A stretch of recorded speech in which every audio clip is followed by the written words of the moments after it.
இப்ராஹிம் என்கிற ஒற்றை மனிதரை பற்றி இவ்வளவு தூரம் மாறி மாறி பேசப்படுவதற்கான காரணங்களில் அவர்கள் இந்த உம்மத்திற்கு செய்த பங்களிப்புகள் ஏராளம், எக்கச்சக்கமான பங்களிப்புகள். முதலில் சொல்லுவதென்றால் காபாவினுடைய கட்டிடம்.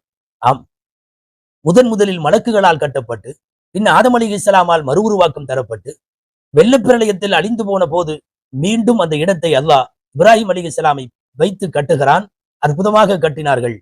அவர்கள் கட்டுகிற நேரத்தில் அனைத்தையும் அல்லாஹ் அற்புதமாக மாற்றினார். இப்ராஹிம் அலைஹிஸ்ஸலாம் ஒரு கல்லின் மீது ஏறி நின்று காபாவை கட்டினார்கள். கட்டடம் உயர உயர அந்த கல்லும் உயர்ந்து கொண்டது. அதுதான் மகாமே இப்ராஹிம். இன்றைக்கும் இப்ராஹிமின் பாதச்சுவடாக காபத்துல்லாவினுடைய நடுமையத்தில், மதாஃபினுடைய நடுமையத்தில் வைக்கப்பட்டிருக்கிறது. அங்கே அதிசயங்கள் நிறைய நடந்தது. வெள்ளப்பிரளயத்தில் அழிந்து போன காபாவினுடைய இடம் எது என்று சரியாக தெரியாத போது சுட்டரிக்கும் வெயிலின் நடுவே சரியாக காபாவினுடைய இடத்தை மட்டும், அந்த சதுர பரப்பை ஒரு கருமேகம் நிழல் ஏதோ டென்ட் போட்டு துணி போட்டு குடை போட்டு அமர்ந்ததை போல அந்த இடம் அல்லாஹுவால் காட்டப்பட்டது. அதிலே கோடு போட்டு காபாவை கட்டினார்கள் இப்ராஹிம் அலைஹிஸ்ஸலாம்.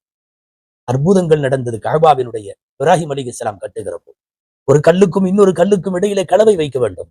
இப்ராஹிம் அலைஹிஸ்ஸலாம் கலவை கரைக்கவும் இல்லை, பூசவும் இல்லை, இரண்டுக்கும் நடுவில் வைக்கவில்லை. கல்லை எடுத்து வைப்பார்கள், தானாக சேர்ந்து கொண்டது.